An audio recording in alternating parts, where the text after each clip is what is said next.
नमस्कार, news point लेकर हाजिर हूं मैं राजीव। दोस्तों, महाराष्ट्र और झारखंड चुनावों में अब इंडिया गठबंधन ने न केवल अपनी जीत का बड़ा प्लान तैयार कर लिया है, बल्कि इसके साथ साथ बीजेपी को हराने के लिए और यहां तक कि डिब्बे में बंद करने की बातें भी अब इंडिया गठबंधन के नेता करने लगे हैं। जी हां, अगर बीजेपी ने यह सोचा हो कि हरियाणा में जीत हासिल करने के बाद वो इंडिया के हौसले यानी इंडिया गठबंधन के हौसले तोड़ने में कामयाब हो गई है, तो यह शायद उसकी बड़ी भूल है, क्योंकि ना राहुल गांधी, ना अखिलेश यादव, ना हेमंत सोरेन, ना उद्धव ठाकरे और ना ही शरद पवार, किसी के भी इरादे में कभी कहीं अभी तक कोई कमी नहीं आई है, बल्कि इन सब का इरादा तो यह दिख रहा है कि अब की बार मिलजुल कर बीजेपी को हराना है और इंडिया गठबंधन के सभी नेता अब इसी दिशा में काम करने में जुट गए हैं। अपने अपने स्तर पर इस अभियान को गति दे रहे हैं ये तमाम नेता। राहुल गांधी कल झारखंड पहुंच रहे हैं, जहां उनकी सामाजिक संगठनों से मुलाकात तय है पहले से, और इसके साथ ही संविधान सम्मान सम्मेलन में राहुल गांधी शिरकत करने वाले हैं इसी झारखंड में। वहीं अखिलेश यादव आज नासिक पहुंचे, क्योंकि समाजवादी पार्टी भी महाराष्ट्र में कुछ सीटों पर चुनाव लड़ेगी। आप जानते हैं कि पिछली दफा यानी 2019 में समाजवादी पार्टी को 2 सीटें इसी महाराष्ट्र विधानसभा में आई थी। अखिलेश के महाराष्ट्र पहुंचने पर खबरें आने लगी कि इंडिया में फूट पड़ गई है, लेकिन ऐसा कुछ नहीं है, क्योंकि अखिलेश ने यहां तक कह दिया है कि हरियाणा में हारा हुआ चुनाव बीजेपी ने जीता है और अब महाराष्ट्र और झारखंड में इंडिया बीजेपी को हराएगा। आइए जरा सुन लेते हैं अखिलेश यादव नासिक पहुंचने के बाद क्या कुछ कह रहे हैं मीडिया से और मीडिया के जरिए बीजेपी को क्या पैगाम दे रहे हैं, सुनिए जरा। देश का हरियाणा के चुनाव के बाद महाराष्ट्र और झारखंड का चुनाव होने जा रहा है। हालांकि और देश में उपचुनाव भी हो रहे हैं, लेकिन झारखंड और महाराष्ट्र देश की राजनीति के लिए महत्वपूर्ण चुनाव होने जा रहे हैं। और अभी अभी हम लोगों ने ये देखा है कि हरियाणा का हारा हुआ चुनाव भारतीय जनता पार्टी ने चुनाव जीत लिया। इसलिए महाराष्ट्र और झारखंड, इसमें जितने भी दल हैं, खासकर इंडिया गठबंधन के जितने सहयोगी दल हैं, हम सब मिलकर के भारतीय जनता पार्टी को हराएंगे, मुकाबला करेंगे। सर, जो ये गठबंधन है, महाराष्ट्र का गठबंधन जनता का चुनाव नहीं है, ये छीना हुआ, हत्याया हुआ सरकार है।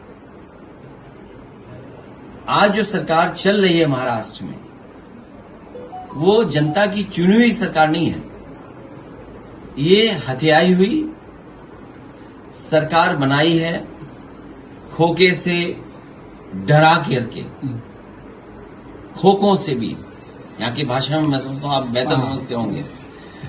और महाराष्ट्र में महाभ्रष्टाचार चल रहा है इस सरकार में, इसको बदलने के लिए जनता तैयार है। इंडिया गठबंधन के और जितने सहयोगी दल हैं, हम मिलकर के चुनाव लड़ेंगे। तो सुन रहे थे आप अखिलेश यादव को। मिलकर हम चुनाव जीतेंगे और लड़ेंगे, ये बात कह रहे हैं यहां अखिलेश यादव। महाराष्ट्र पहुंचकर, नासिक पहुंचकर अखिलेश यादव ने सीधी चुनौती आज बीजेपी के सामने रख दी। अब यह तय है कि यहां पर महाविकास आघाड़ी ही नहीं, बल्कि इंडिया गठबंधन के तमाम नेता रहेंगे और उनमें से कुछ जो पार्टी हैं, कुछ दल हैं, वो चुनाव लड़ेंगे, जिसमें अखिलेश यादव की पार्टी समाजवादी पार्टी भी है। तो महाराष्ट्र को लेकर अखिलेश यादव ने बड़ा दावा कर दिया है। और वहां दूसरी तरफ अगर देखें तो आज झारखंड में बीजेपी को झटका लगा है। बीजेपी ने सीट शेयरिंग तो फाइनल कर ली झारखंड में, लेकिन आज झारखंड जमुआ से, जी हां, जमुआ से भाजपा के विधायक केदार हाजरा और चंदन कियारी से पूर्व विधायक उमाकांत रजक, जो आजसू के नेता हैं, इन दोनों ने आज झारखंड मुक्ति मोर्चा ज्वाइन कर लिया। और इस मौके पर हेमंत सोरेन ने जनता को ही असली नेता बताया और इसके साथ ही बीजेपी को डिब्बे में बंद करने की बात कही। आइए जरा सुन लेते हैं हेमंत सोरेन बीजेपी को डिब्बे में बंद करने की बात क्यों कह रहे हैं, सुनिए जरा। लोग कोई नेता होता नहीं है, सबसे बड़ा नेता जनता है। जनता जिसको चाहती है उसको आगे बढ़ाती है। हम लोग मात्र एक माध्यम है। और आज हमारे साथ जो उमा रजक जी और केदार हाजरा जी ने जो योगदान दिया है, उस योगदान का मतलब ये है कि इस राज्य में हमारे जो वंचित शोषित लोग हैं उनको मजबूत करने का, और कहीं ना कहीं इन लोगों का अनुभव, इन लोगों के लोगों तक का जुड़ाव, और जो इस राज्य में जरूरत, जिनके मूल हमारे राज्यों के जो लोग हैं, जिनके जो वंचित लोग हैं, उनके लिए हम लोग काम कर सकें। क्या राहुल गांधी भी आ रहे हैं सर, कल राहुल गांधी आ रहे हैं, मिलने का कार्यक्रम है। देखिए, अभी कई नेताओं का आगमन होगा। निश्चित रूप से हमारे महागठबंधन के वो नेता हैं, और समय अनुसार हम लोग रणनीति के तहत अपने कार्यों को आगे बढ़ाएंगे। दादा, बीजेपी में चीजें तय हो गई थी, बोल तो दिया यार, ये तो सुना है कि 1 महीना पहले तय कर लिया गया था। सर जैसे नॉमिनेशन शुरू हो गया है, तो मतलब कब तक हो जाएगा? तो अभी समय है ना नॉमिनेशन का। नीचे होगा सर 81 की 81 विधानसभा में इस बार हम भारतीय जनता पार्टी को उनको डब्बे में बंद करेंगे। सर, आज जो लोग शामिल हुए हैं, क्या वो चुनाव भी लड़ेंगे सर? क्या तो इस बार हम भारतीय जनता पार्टी को डिब्बे में बंद करेंगे, ये बात कह रहे थे हेमंत सोरेन। झारखंड मुक्ति मोर्चा के न सिर्फ नेता हैं बल्कि झारखंड के इस वक्त मुख्यमंत्री भी हैं, और कल परसों ही इन्होंने फिर से दोबारा मुख्यमंत्री पद पर काबिज होने के बाद 100 दिन पूरे किए हैं। और उससे पहले जब ये जेल गए तो 5 महीनों तक चंपाई सोरेन को वो कुर्सी दी थी। चंपाई सोरेन ने पलटी मार ली और वो अब बीजेपी के अंग हो गए हैं, हिस्सा हो गए हैं। तो अखिलेश यादव और हेमंत सोरेन, इन दोनों नेताओं से बीजेपी काफी घबराती है, ये आप जानते हैं। और जब इनके साथ राहुल गांधी खड़े दिखाई देते हैं तो बीजेपी की घबराहट और बढ़ जाती है। कल राहुल गांधी जब रांची पहुंचेंगे तब झारखंड की सियासत में और क्या हलचल मचती है ये हम देखेंगे, कल आप तक हम पहुंचाएंगे। लेकिन आज दिन में कांग्रेस ने एक प्रेस कॉन्फ्रेंस कर महाराष्ट्र में बीजेपी को घेर लिया है। उसने एक अलग किस्म के भ्रष्टाचार का खुलासा किया है। इस बारे में पवन खेड़ा ने जो कुछ कहा है, आइए जरा सुन लेते हैं। पवन खेड़ा की जुबानी प्रेस कॉन्फ्रेंस उन्होंने सुबह सुबह की 11 बजे, और प्रेस कॉन्फ्रेंस में महाराष्ट्र में बीजेपी क्या भ्रष्टाचार कर रही है उसका खुलासा किया है। सुनिए जरा।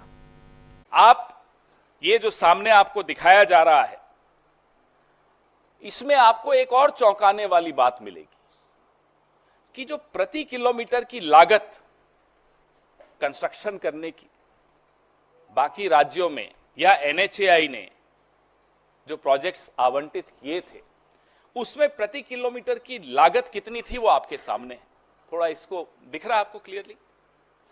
और इन प्रोजेक्ट्स, जिन प्रोजेक्ट्स को मैं आपके सामने लाया हूं महाराष्ट्र के, इसमें वो लागत दुगुनी कर दी गई। ये सबसे चौंका देने वाली बात। द कॉस्ट ऑफ कंस्ट्रक्शन पर kilometre has been doubled of what it was in earlier projects given by government, given by NHAI in other states. What is so special about these projects? Why has the cost gone up by 100 times? How can it be doubled? ये सवाल बहुत गंभीर सवाल है, क्योंकि जैसा कि मैंने आपको कहा, 10,000 करोड़ महाराष्ट्र के टैक्स पेयर की जेब से निकाल के सरकार ने कंपनियों को दे दिए और दूसरे हाथ से कंपनियों से फिर ले लिए। नहीं तो कंपनियां क्यों लेंगी इतना पैसा, और आप दोगे क्यों? आपके कोई सगे थोड़े ही हैं वो। लेकिन ये 10,000 करोड़ भाजपा ने कैसे लूटा, ये मैं आपके सामने लाया हूं।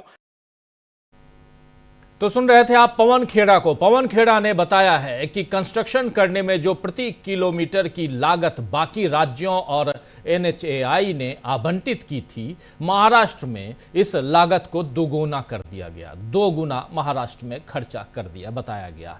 सरकार ने 10,000 करोड़ रुपए महाराष्ट्र के टैक्स देने वालों की जेब से निकालकर इन प्राइवेट कंपनियों को दिए और दूसरे हाथ से उनसे ले लिए। यानी भ्रष्टाचार हुआ है।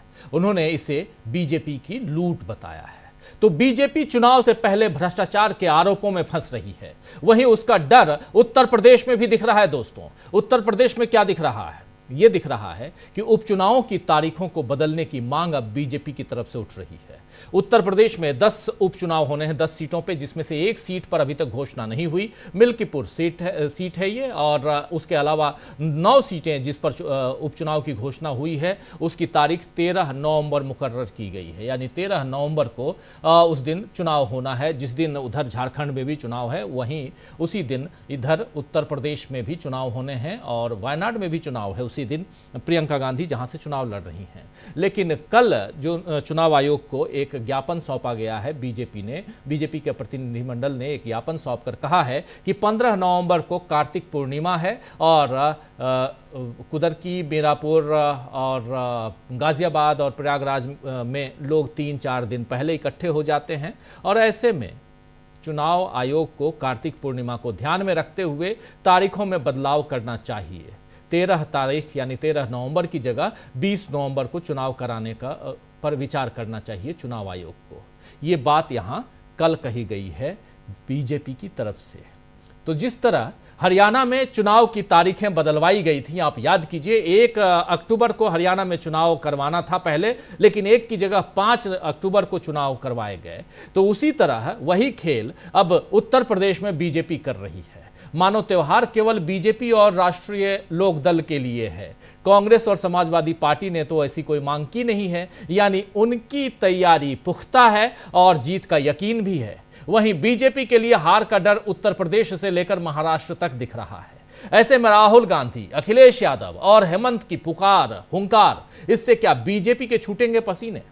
ये एक बड़ा सवाल है, क्योंकि उधर अखिलेश यादव जब उत्तर प्रदेश से निकलकर महाराष्ट्र पहुंचते हैं तो दिन भर यह चर्चा होती है कि अखिलेश यादव आंख दिखा रहे हैं। लेकिन क्या वो आंख दिखाने गए हैं या इंडिया गठबंधन को मजबूत करने गए हैं? जरा सोचिएगा। दिन भर अगर आप लोग वो डब्बा चैनल देखते होंगे, सरकारी चैनल, तो वहां यही दिखाया जा रहा है। लेकिन उससे इतर है क्या, हकीकत क्या है, यह समझने की जरूरत है। कैसे राहुल गांधी और अखिलेश यादव का नया प्लान जो है वो सामने आ रहा है, वो हम आप तक रखेंगे। और चुनाव से पहले बीजेपी को क्यों सता रहा है हार का डर?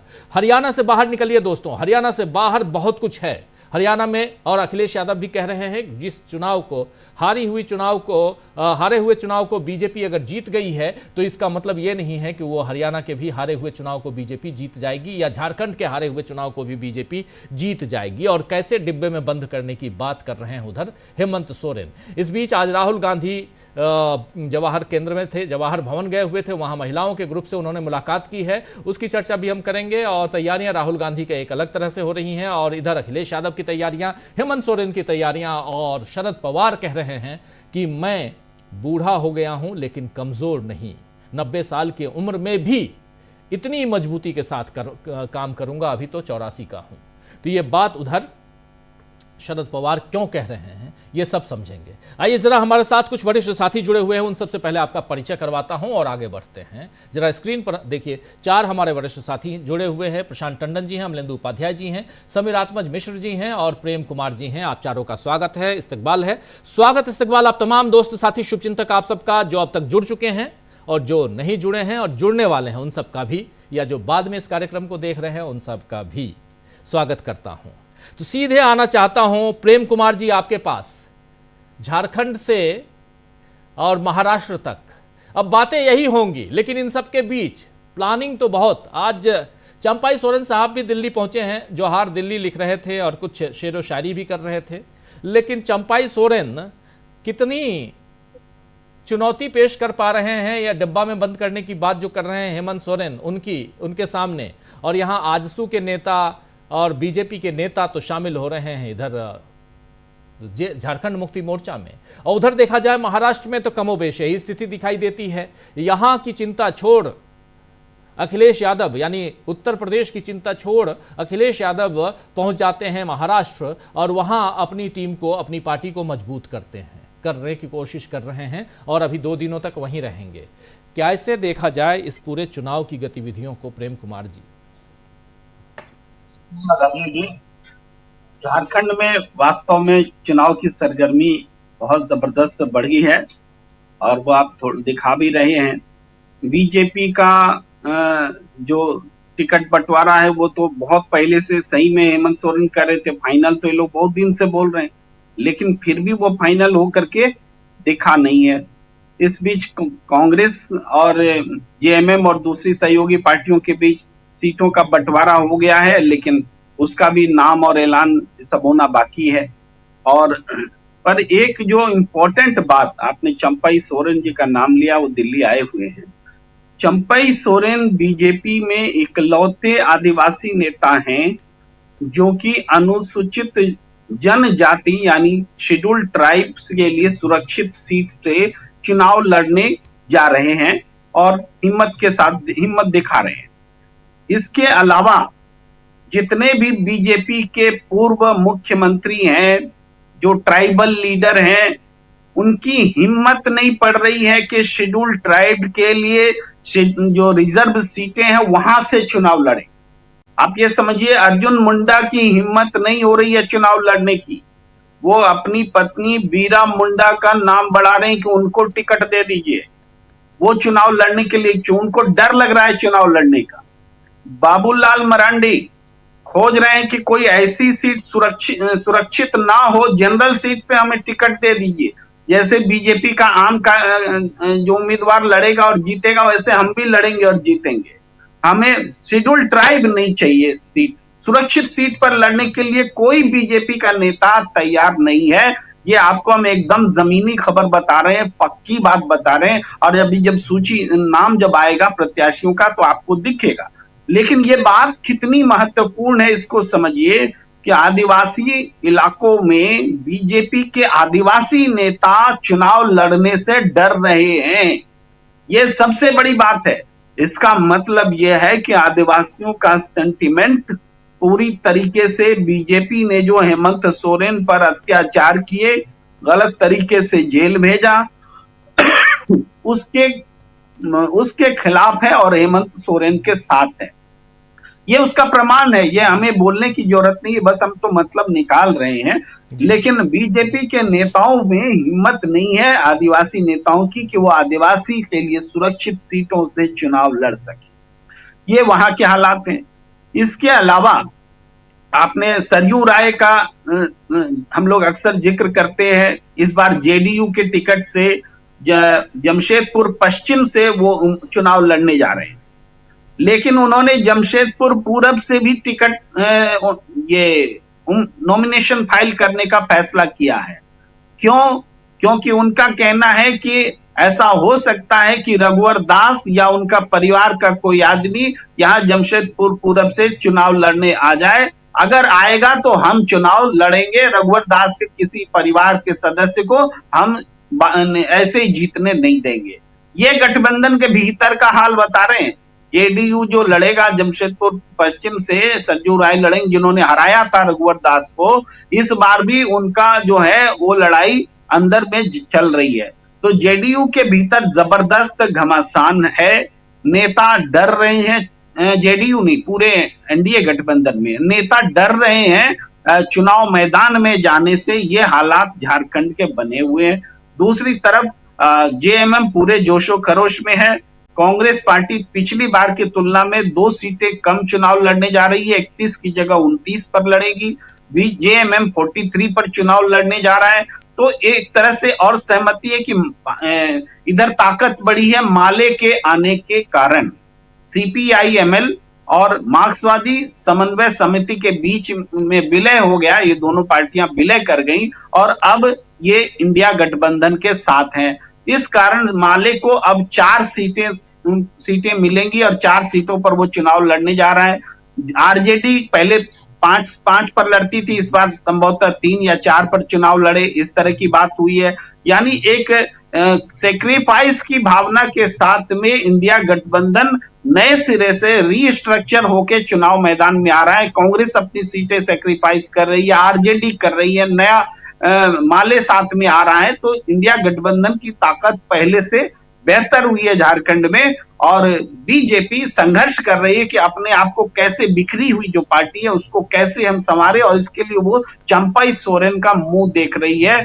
जो जाहिर बात है कि उनकी अपनी खोई हुई शक्ति को वो झारखंड मुक्ति मोर्चा के एक पूर्व मुख्यमंत्री से हासिल करने की एक प्लानिंग रखती दिख रही है। जी बिल्कुल बिल्कुल, आप सही कह रहे हैं। चंपाई सोरेन से लेकर इधर बीजेपी के पास 4 पूर्व मुख्यमंत्री हैं।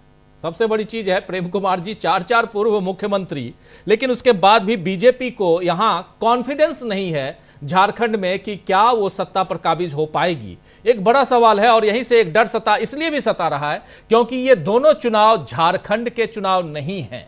ये तय मानिए दोस्तों, ये झारखंड के चुनाव नहीं हैं। और थोड़ा सा पीछे जाइए, छोड़ दीजिए झारखंड को, थोड़ा सा आप लोग निराश हैं। जम्मू कश्मीर के रिजल्ट को आपने देखा, वहां गठबंधन चुनाव लड़ा और गठबंधन की जीत हुई।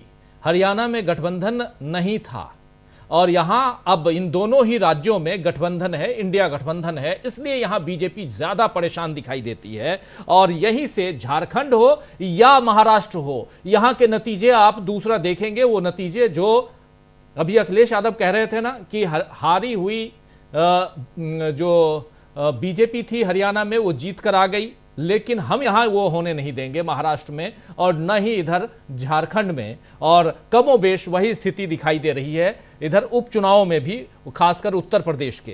प्रशांत टंडन जी, आपके पास आना चाहता हूं, जरा आपसे समझूं, जो बात यहां कह रहे थे प्रेम कुमार जी, उसी बात को थोड़ा और आगे बढ़ाने की कोशिश करते हैं और कैसे यहां पर बीजेपी के लिए परेशानी बढ़ती हुई दिखाई देती है, कैसे यहां पर इंडिया गठबंधन की मजबूती अंदर खाने, ये अभी तक वही चल रहा है कि ये कुछ भी हो जाए, इंडिया कांग्रेस हार जाती है, बीजेपी जीत जाती है।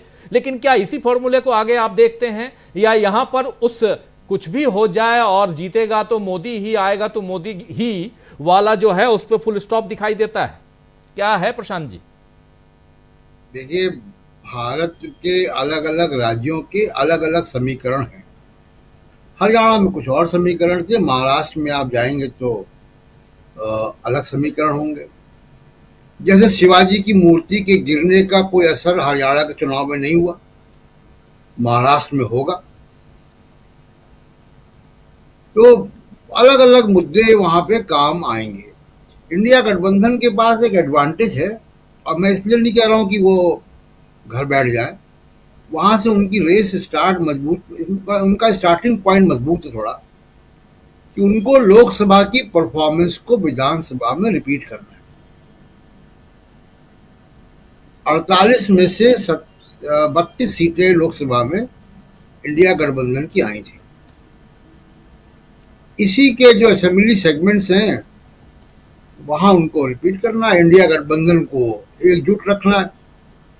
बाकी देखिए, इलेक्शन कमीशन ने भले ही असली शिवसेना या जो पार्टी का सिंबल है वो एकनाथ शिंदे को दे दिया।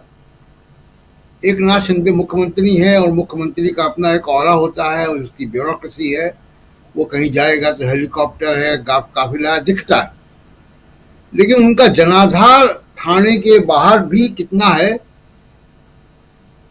ये अब दिखाई देगा जब महाराष्ट्र में चुनाव हो रहे हैं जी।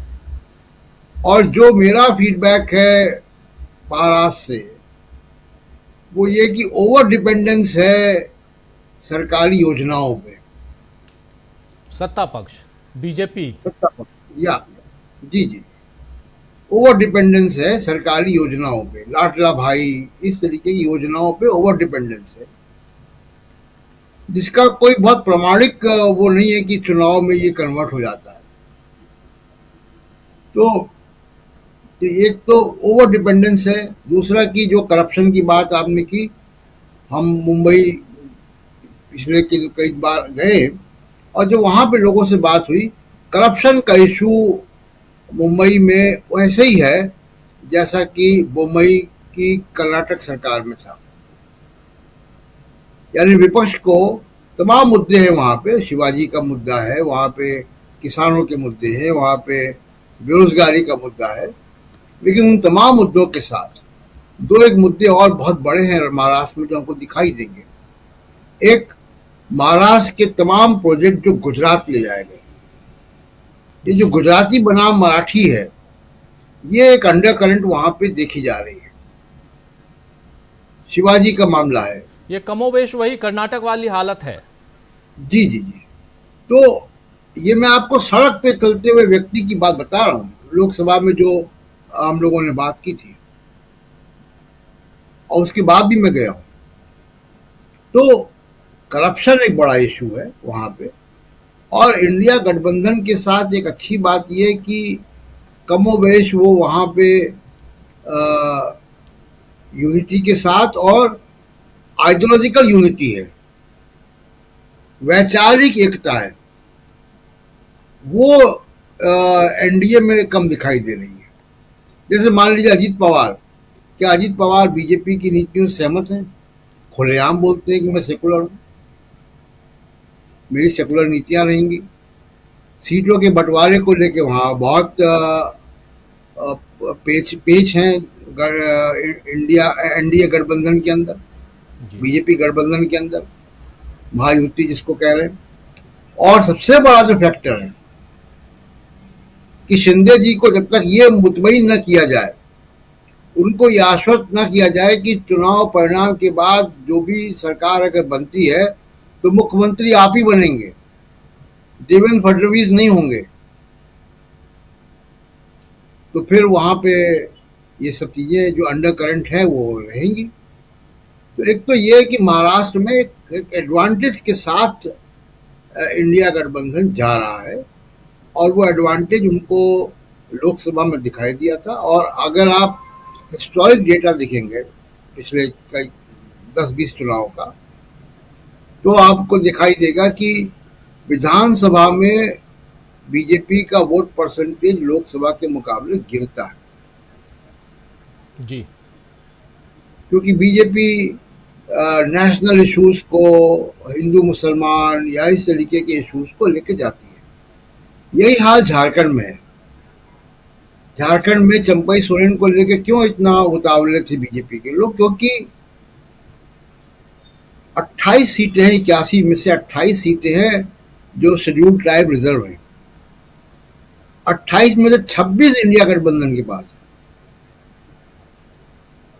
कोल्हान जहां से वो आते हैं, चंपई सोरेन, कोल्हान का एक भी एमएलए उनके साथ नहीं गया जब वो पार्टी छोड़ के बीजेपी में गए। उसके बाद आप देखिए कोल्हान में भी बीजेपी का खाता नहीं खुला था। अब वहीं उसी इलाके में कल्पना सोरेन का धुआंधार प्रोग्राम हो चुका।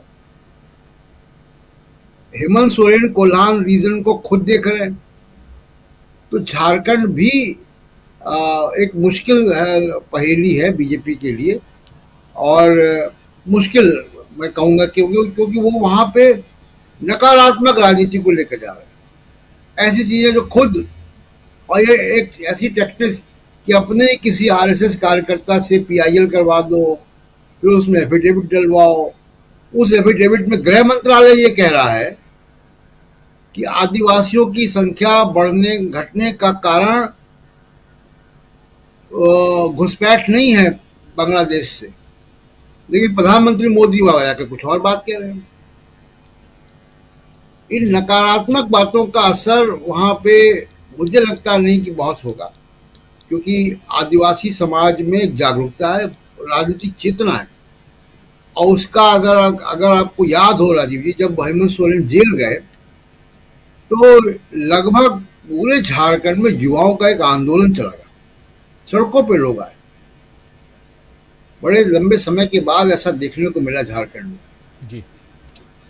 तो ये सब चीजों को देखते हुए लगता है कि झारखंड और महाराष्ट्र का चुनाव हरियाणा से बहुत अलग होने जा रहा है, और इंडिया गठबंधन एक डेफिनेट एडवांटेज तो वहां पे है। जी राजीव, बिल्कुल बिल्कुल आप सही कह रहे हैं। हरियाणा से अलग है ये चुनाव महाराष्ट्र और झारखंड का, और कैसे अलग है इस पर हमारे दो साथी प्रेम कुमार जी और प्रशांत टंडन जी, इन दोनों ने अपनी अपनी बात रखी कि ये दोनों चुनाव कैसे डिफरेंट है। हरियाणा के चुनाव को थोड़ी देर के लिए अगर किनारे कीजिए, और उसके अलावा आप लोकसभा चुनावों की तरफ भी बढ़िए, और उसके बाद एक चुनाव जो जम्मू कश्मीर के हुए हैं, जम्मू कश्मीर में, उस चुनाव को भी देखिए आप, तो आपको समझ में आ जाएगा कि इतना आसान महाराष्ट्र का चुनाव बीजेपी के लिए नहीं नहीं है और उतना ही आसान झारखंड का चुनाव भी बीजेपी के लिए नहीं है, क्योंकि इन दोनों ही राज्यों में बीजेपी अपने कर्मों से चुनाव में बहुत परेशानी झेलने वाली है, ये तय मानिए, क्योंकि छीनी हुई सरकार उधर महाराष्ट्र में है और झारखंड में सरकार गिराने की बार बार कोशिश होती रही। चंपाई सोरेन को तोड़कर लेके गई बीजेपी, लेकिन उससे क्या फायदा हो पा रहा है? चंपाई सोरेन दिल्ली आए हैं आज और आने से पहले उन्होंने 2 ट्वीट किया। एक जब वो रांची से बाहर दिल्ली के लिए निकले तब, और दिल्ली पहुंच के। दोनों ट्वीट आपके सामने रखना चाहता हूं, जरा जल्दी से ले आइए। पहला ट्वीट जिसमें शेरो शायरी करते हुए नजर आ रहे हैं चंपाई सोरेन, लिख रहे हैं, यूं जमीन पर बैठकर क्यों आसमान देखता है,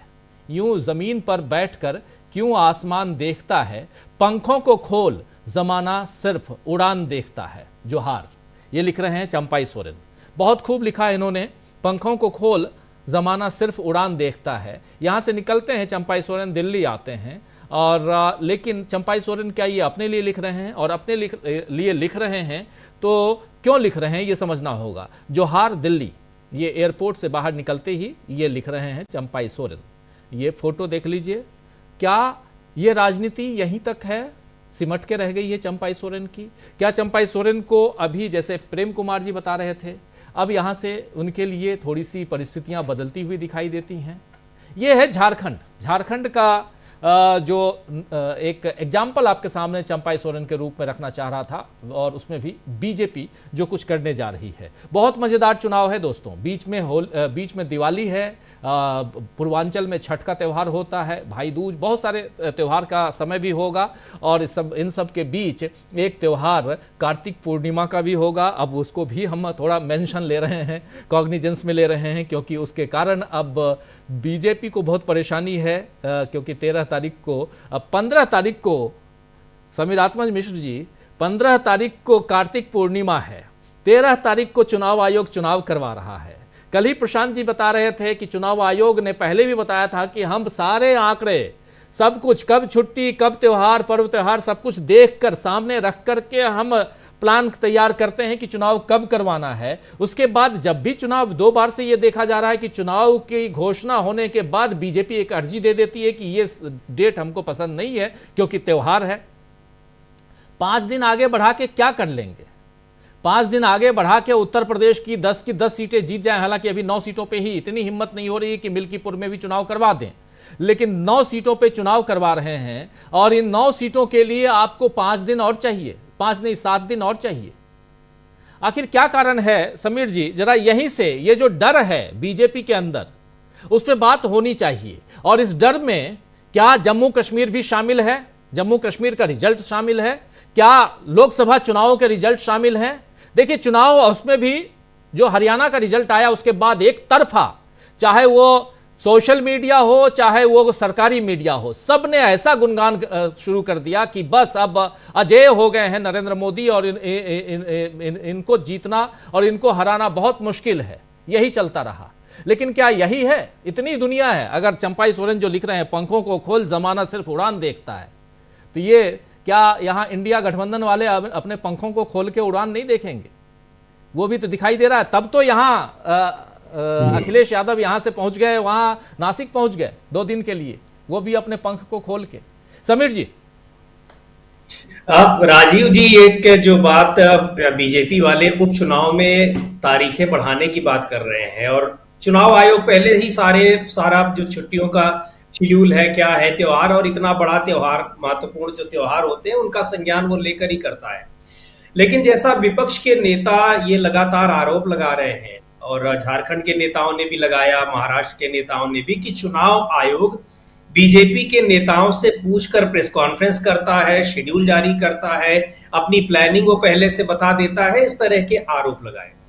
तो मुझे ये लग रहा है कि अब जैसे हरियाणा में चुनाव टाला गया, वहां भी हरियाणा के जो लोकल त्योहार हैं उनका संज्ञान तो रहा ही होगा, उसके संज्ञान में बात नहीं, लेकिन टाला।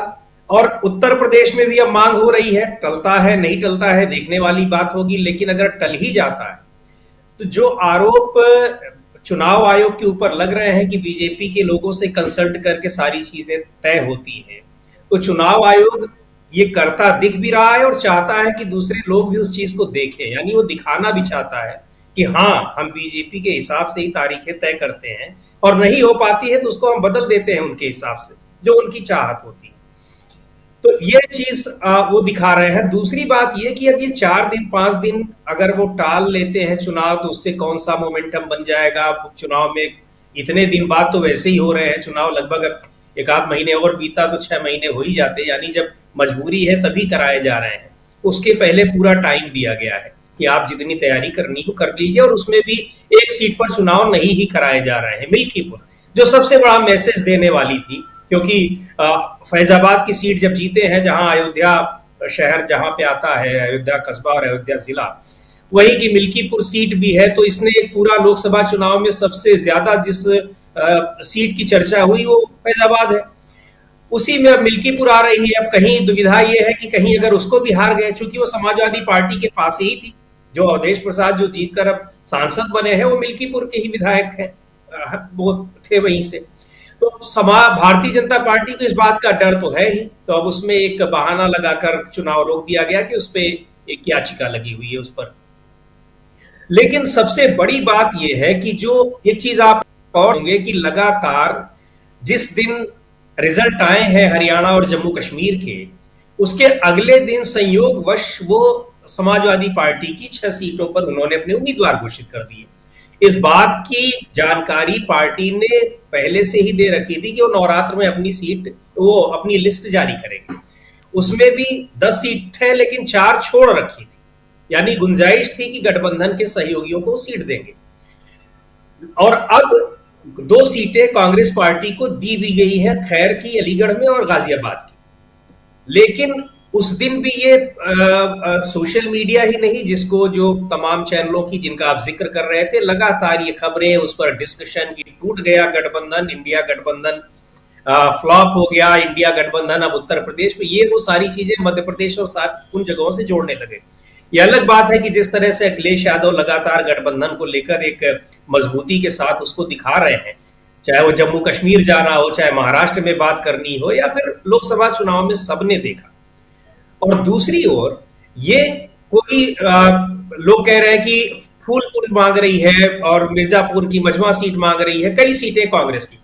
गठबंधन में चुनाव उनको लड़ना है, मांगेंगी, वो सही बात है, लेकिन कांग्रेस पार्टी भी जान रही है कि अगर वो 10 में 5 मांगेगी तो 5 सपा तो देगी नहीं, तो वो भी उसी हिसाब से सीटें मांगेगी। और वास्तव में उनकी दावेदारी भी मुख्य रूप से इन्हीं 2 सीटों पर थी, खैर में और ये गाजियाबाद में। हाँ, फूलपुर को लेकर ये जरूर था कि वो एक वहां पर चाह रही थी कि उसको मिले, लेकिन फूलपुर में दिक्कत ये थी, और ये पहले से ही तय था कि समाजवादी पार्टी नहीं दे पाएगी, क्योंकि वहां समाजवादी पार्टी के जो कैंडिडेट जिनको टिकट दिया गया है वो महज 2000 या 2200 वोटों से हारे थे। तो ऐसे कैंडिडेट को दरकिनार कर उनको देंगे नहीं जहां, और इस तरह से फूलपुर में कोई कांग्रेस पार्टी का इतना बड़ा संगठन तैयार हो गया, वैसा भी नहीं, इलाहाबाद की सीट वो भले जीते। तो कहने का मतलब यह है कि इस चीज को जिसमें कोई दरार नहीं है, और न तो कांग्रेस पार्टी के किसी नेता की तरफ से ऐसा कोई बयान आया है, न ही ऑफ द रिकॉर्ड किसी ने कुछ कहा है, लेकिन इसको ऐसे प्रचारित किया जा रहा है कि इंडिया गठबंधन बिल्कुल बिखर गया है, जबकि स्पष्ट तौर पर यह सीटों का बंटवारा हुआ। और दूसरी बात, एनडीए गठबंधन में जिस तरह की खींचतान महाराष्ट्र में चल रही है, उससे ज्यादा अभी उपचुनाव के लिए एनडीए गठबंधन में चल रही है। निषाद पार्टी वहां पर कम से कम 2 सीटों पे बिल्कुल अड़ी हुई है। लोकसभा चुनाव में तो वो इतना ज्यादा दबाव नहीं बना पाई थी, क्योंकि लोकसभा चुनाव में एक तरह से एक पूरा जो मोमेंटम बना था 400 पार वाला, तो उस 400 पार के प्रेशर में वो ज्यादा नहीं आ पाई। लेकिन अब हारने के बाद जब उत्तर प्रदेश में ये स्थिति हुई है एनडीए गठबंधन की, तो वो भी पूरा दबाव बना रही है कि कम से कम उसको 2 सीटें चाहिए, जिसमें वो कटेरी की सीट चाह रही है और मझवा की सीट, क्योंकि मझवा पे तो उसका अपना कैंडिडेट ही था। आरएलडी को आपको देनी ही पड़ रही है, और उसके अलावा जो ये भी कहा जा रहा है कि एकाध सीट पर चाहे वो फूलपुर हो या कोई और सीट हो, जिस पर अपना दल एस भी अपनी दावेदारी पेश कर रही है और लगी हुई है कि उसको भी ये सीट मिले। तो एनडीए के घटक दलों केवल यही चुनाव को टालने की यही एक वजह नहीं है कि वो त्योहार पड़ रहे हैं, क्या पड़ रहे हैं, यहाँ पर गठबंधन के घटक दलों के भीतर खींचतान भी चल रही है। तो ये हो रहा है कि कम से कम 4 दिन 5 दिन और टल जाएंगे तो कुछ और मौका मिल जाएगा। तो ये इन सारी चीजों के बीच बहुत दिलचस्प उपचुनाव भले ही है, लेकिन ये भी बड़े दिलचस्प होने वाले हैं कि पहले तो गठबंधन के घटक दलों के बीच में सीटों का बंटवारा हो जाए और उसके बाद फिर कितना एक दूसरे से मिलकर वो चुनाव लड़ रहे हैं। लेकिन इंडिया गठबंधन की जहां तक बात है, तो इंडिया गठबंधन ये लोकसभा चुनाव में जिस तरह से उसको गठबंधन में एक साथ चुनाव लड़ने का फायदा दिखा है, वो उत्तर प्रदेश से आगे बढ़कर समाजवादी पार्टी अखिलेश यादव को लगातार हम लोग देख रहे हैं कि वो गठबंधन को लेकर बहुत एक क्लियर स्टैंड रखे हुए हैं, अपनी तरफ से कुछ भी नहीं कहना है और जो चीजें होंगी वो एक गठबंधन की बैठक में होंगी इस चीज को। और जो यहाँ पर उपचुनाव के लिए हुआ भी है वो बिल्कुल साफ तौर पर ये हुआ है कि जिससे लग रहा है कि जितनी दोनों पार्टियों के बीच में एक बेहतर समाधान का रास्ता जो हो सकता था उसके तहत ये हुआ है। तो यहाँ इंडिया गठबंधन मजबूत स्थिति के साथ चुनाव लड़ रहा है और दिलचस्प चुनाव होने वाले हैं। एक और बात है कि उपचुनाव ऐसे अक्सर ये होता है, उत्तर प्रदेश में भी ऐसा ही हुआ है कि सत्तारूढ़ पार्टी के फेवर में ही उसके रिजल्ट ज्यादातर आते हैं।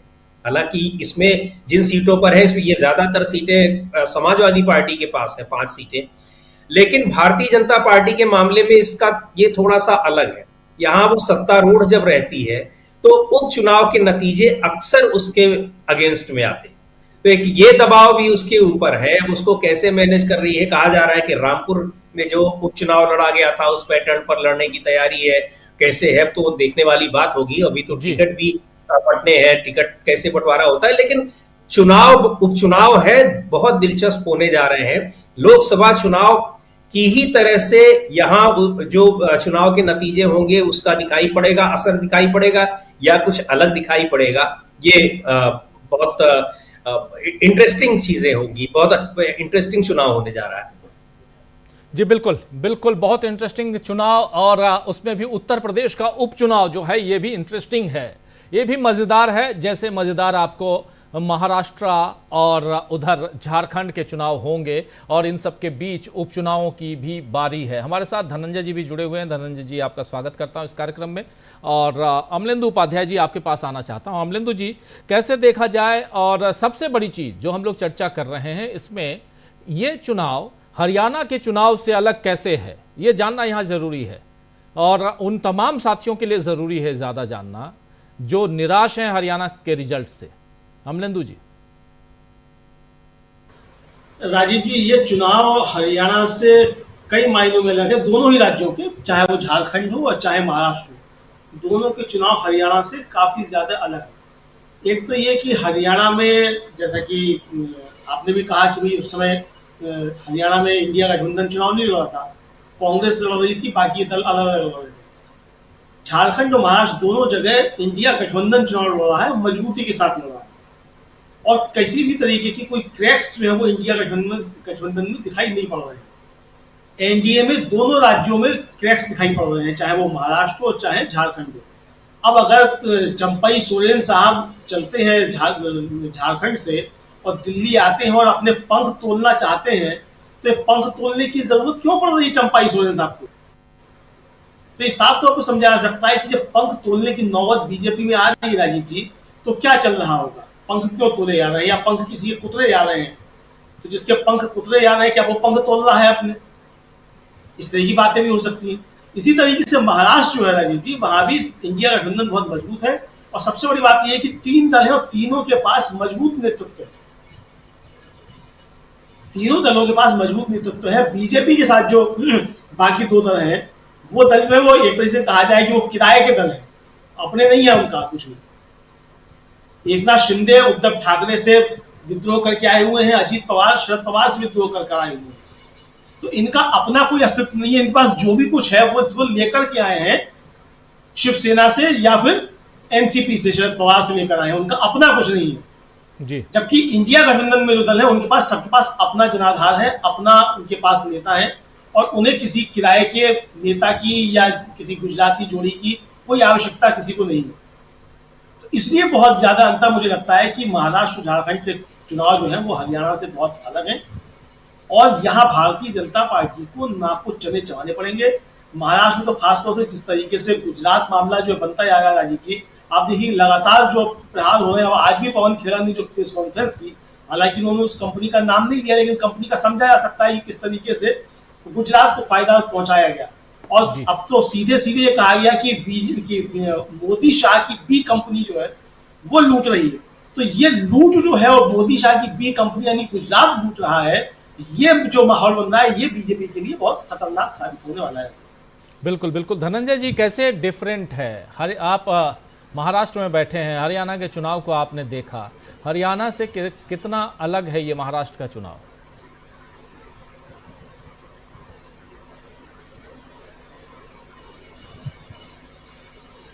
अनम्यूट कीजिए। हाँ जी, अब मेरी आवाज अब आ रही है? आ रही जी। प्रेस कॉन्फ्रेंस करके महाविकास आघाड़ी के नेताओं ने बताया है कि जहां जहां लोकसभा चुनाव में लीड मिली थी महाविकास आघाड़ी को, वहां 2,500 से 10,000 मतदाताओं के नाम गायब हैं वोटर लिस्ट से। ये क्यों गायब कराया जा रहा है? अगर ये आरोप सही है, अब चुनाव आयोग इस पर सही करे, क्योंकि आरोप तो लगाया है तो जाहिर है जांच पड़ताल करके लगाया होगा कांग्रेस के नेताओं ने और महाविकास आघाड़ी के नेताओं ने आरोप। हवा में तो आरोप है नहीं।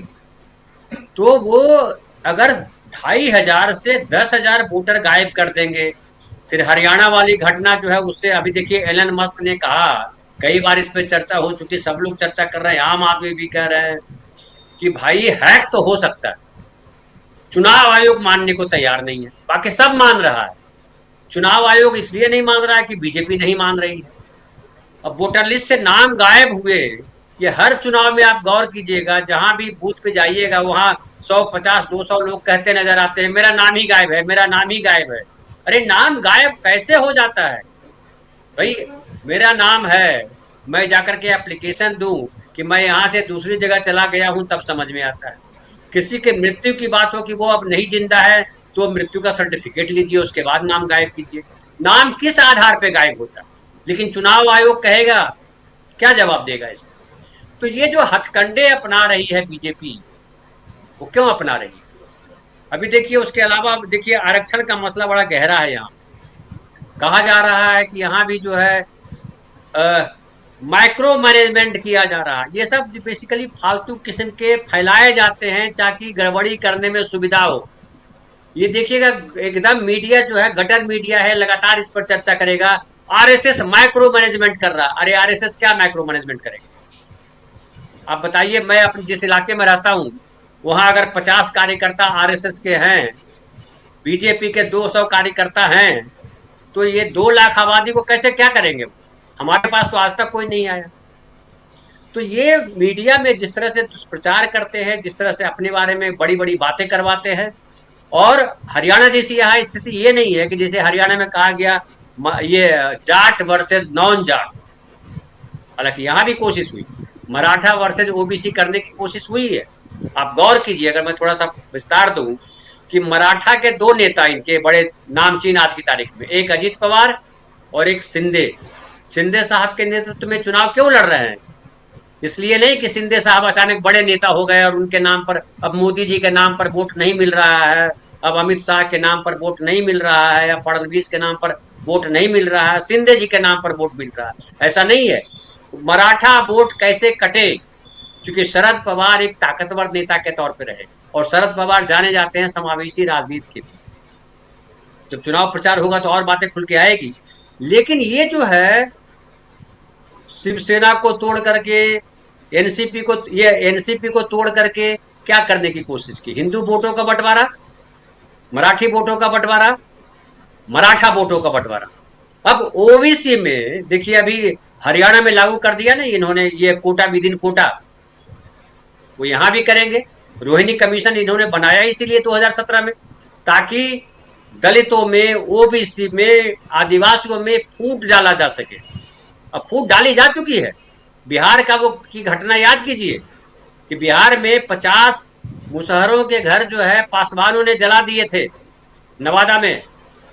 तो ये जो किया जा रहा है सवर्णों की, इनके वोट बैंक में बंटवारा नहीं हो रहा, लेकिन ये क्या कर रहे हैं, ये वोट बैंक में बंटवारा करने के लिए तरह तरह के हथकंडे अपना रहे हैं।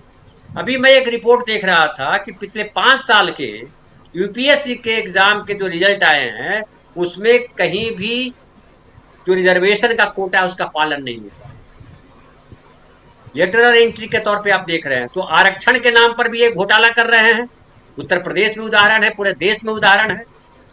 उसके अलावा जाति के नाम पर बंटवारा ये कर रहे हैं। एक तरफ कहते हैं कि हिंदू एक हो जाओ, बटोगे तो कटोगे, ये खुद बांटने में लगे रह रहे हैं। फिर जो किसान का मुद्दा सबसे बड़ा मुद्दा है यहाँ कि किसानों के लिए क्या करेंगे आप। तो बेसिकली लोकसभा चुनाव को अगर थोड़ा विस्तार दें, लोकसभा चुनाव में नरेंद्र मोदी बहुत महत्वपूर्ण फैक्टर थे। लोकसभा चुनाव होता है तो रीजनल मुद्दे दब जाते हैं, चूंकि हिंदुत्व 370, मुसलमानों से खतरा, वो तमाम चीजें आ जाती है, कौन बनेगा मोदी जी की जगह पे। लेकिन रीजनल जब चुनाव हो रहा है तो इसमें लोकल फैक्टर काम करेंगे। लोकल फैक्टर क्या है? लोकल फैक्टर ये है कि मराठा ओबीसी में इन्होंने झगड़ा कराया। लोकल फैक्टर ये है कि महाराष्ट्र के जो महाराष्ट्र में जो लगने थे कल कारखाने, इंडस्ट्री लगनी थी, उसको गुजरात में शिफ्ट किया है। लोकल ये है कि ये जो है पूरे मराठी समाज को तोड़ फोड़ कर दिया है, मराठों में भयंकर बंटवारा कर दिया। बाला साहब ठाकरे ने नारा दिया था मराठी एक हो, ये परप्रांतीय का नारा बहुत पहले था, या मराठी को एक करने का था। मराठीवाद बेसिकली क्या था कि मराठी लोगों को काम मिले। बीजेपी ने मराठियों को बांट दिया, ये भी मैटर है। फिर मैटर है कि देखिए यहाँ पे ज्यादातर उद्योग धंधों में जो बिजनेस है, खासकर बिजनेस है, उसमें गुजराती और मारवाड़ी भरे हुए हैं, वो भी साल रहा लोगों को। फिर जिस तरह से ये 1,500 दे रहे हैं लाडली बहना के नाम पर, अब एक बार और बताऊं, 5,500 कहा है कि बोनस, दिवाली बोनस के तौर पे दिया जा रहा है महिलाओं को। बताइए, बोनस जो है लेबर को मिलता है, कर्मचारी को मिलता है, अपने कर्मचारियों को नहीं दे रहे हैं बोनस ये, लेकिन ये बोनस दे रहा है महिला जो जिनको बनाया गया है लाडली बहना, वो क्यों कर रहे हैं? क्योंकि वोट कैसे लाए जाए। तो ये तमाम हथकंडे अपना रहे हैं। चुनाव आयोग का तो अपना आएगा ही, और वो सारा। अब एक और देखिए, अपने अखिलेश यादव को दिखाया, यहाँ भी वो बात है जो वहां चल रही है उत्तर प्रदेश में, कि अखिलेश यादव की पार्टी के जो यहाँ नेता है अबू आसिम आजमी, उन्होंने कहा कि 12 सीटों पर हम चुनाव लड़ेंगे। फिर नांदेड़ सीट से जो है ओवैसी साहब ने भी ऐलान कर दिया। फिर मायावती जी भी यहाँ आ रही हैं चुनाव लड़ने के लिए। तो हरियाणा में जो हथकंडे बीजेपी ने अपनाए हैं वो यहाँ भी अपनाए जा रहे हैं। लेकिन यहाँ शरद पवार, उद्धव ठाकरे और कांग्रेस का मजबूत संगठन, कांग्रेस में यहाँ टूट फूट नहीं है, ये जान लीजिए, वो हरियाणा नहीं है ये। तो इसलिए बीजेपी हर हथकंडे इस्तेमाल करना चाहती है, पैसों का खेल करना चाहती है, लेकिन कितना सक्सेस होगा ये तो आने वाला वक्त बताएगा। लेकिन फिलहाल ये कहा जा सकता है कि ये जो नाम गायब किए जा रहे हैं वोटर लिस्ट से किए गए हैं, वो जाहिर है साजिश है, और इस पे चुनाव आयोग क्या कहता है ये सोचने वाली बात है, देखने वाली बात है। जी बिल्कुल बिल्कुल, आप सही कह रहे हैं। वोटर लिस्ट से लेकर आगे तक की रणनीतियां, इस पर तो बिल्कुल ये काम करते आए हैं और पहले भी आप लोगों ने देखा है। और इसमें एक बात और भी जोड़ना चाहूँगा धनंजय जी, समय समय पे कोई किसी भी कालखंड में चुनाव में कुछ ऐसी बी टीमों को उतारती हैं पार्टियां, जैसे मायावती जी आ रही हैं, चाहे उधर ओवैसी साहब आ रहे हैं, ऐसे और भी कई लोग आएंगे। ये सब होता रहेगा, ये होता आया है, ऐसा नहीं है कि पहली बार हो रहा है। अब ये है कि कुछ और कुछ निर्दलीय भी रहेंगे यहाँ पे, वो सब भी होगा। लेकिन इन सब के बीच सबसे बड़ी चीज़ है कि विपक्ष यानी इंडिया गठबंधन, ये अब महाविकास अघाड़ी का महाराष्ट्र या महाविकास अघाड़ी या इधर झारखंड मुक्ति मोर्चा और कांग्रेस पार्टी का गठबंधन मात्र नहीं है, ये इंडिया गठबंधन अब चुनाव लड़ रहा है। इसीलिए यहाँ पर सबसे ज़्यादा परेशानी बीजेपी को होने वाली है इन दोनों ही राज्यों में, उसकी हम चर्चा कर रहे हैं। एक बार फिर से आना चाहता हूँ प्रेम कुमार जी, क्या आप इस बात से सहमत हैं कि महाविकास अघाड़ी नहीं बल्कि इंडिया गठबंधन, और अगर इंडिया गठबंधन है तो फिर ये कितनी मजबूती के साथ आगे आप देखते हैं बढ़ते हुए, और ये चुनाव हरियाणा से कितना अलग है? जी राजीव जी, हरियाणा में इंडिया गठबंधन तो चुनाव नहीं लड़ा, बल्कि इंडिया गठबंधन के घटक दल आपस में लड़ते दिखे। मान लीजिए आम आदमी पार्टी 90 सीटों पर चुनाव लड़ रही थी, 1.7% वोट लेकर आई है। और आप देख रहे हैं यहाँ भी कि कांग्रेस और बीजेपी के बीच वो वोटों का परसेंट जो डिफरेंस है वो 0.67% ही है, और जाहिर है कि ये असर पड़ा दिखता है। इसके बावजूद रिगिंग फैक्टर को हम अलग करके रखें तब हम बोल रहे हैं जो सामने है उस पे। लेकिन महाराष्ट्र में इंडिया गठबंधन एक साथ चुनाव लड़ रहा है, तो ये एक बड़ी बात दिखती है। हरियाणा से बिल्कुल डिफरेंट दिखता है। इसके अलावा हम ये देखते हैं कि वहां कांग्रेस बड़ा भाई है, लेकिन बड़ा भाई की तरह नहीं है। ये आप देखिए, बहुत बड़ी बात है कि 13 लोकसभा सीट है, सबसे ज्यादा सीटों पर चुनाव भी कांग्रेस लड़ेगी, लेकिन बड़े भाई की तरह नहीं लड़ेगी। तो ये जो कॉम्प्रोमाइज है, ये गठबंधन के लिए कॉम्प्रोमाइज है। यही कॉम्प्रोमाइज हरियाणा में भी होना चाहिए था, नहीं दिखा। और आप देखेंगे झारखंड में जेएमएम बड़ा दल है, लेकिन वो वहां वो सख्ती वाली भाषा उनकी नहीं है, वो सबको एकोमोडेट कर रहे हैं, सबको साथ लेके चल रहे हैं। वहां भी इंडिया गठबंधन दिख रहा है। झारखंड में तो एक नया, हमने पहले भी बताया कि माले के रूप में एक नया साथी भी मिला है जो इस बार चुनाव लड़ रहा है, और इंडिया गठबंधन मजबूत हुआ है। तो उस हिसाब से अगर हम देखें तो महाराष्ट्र और झारखंड दोनों जगह हरियाणा से बिल्कुल अलग एक पॉलिटिकल स्पेक्ट्रम वहां दिखता है, जिसमें इंडिया गठबंधन स्ट्रांगली यूनाइटेड नजर आता है और इसके घटक दल के नेता भी।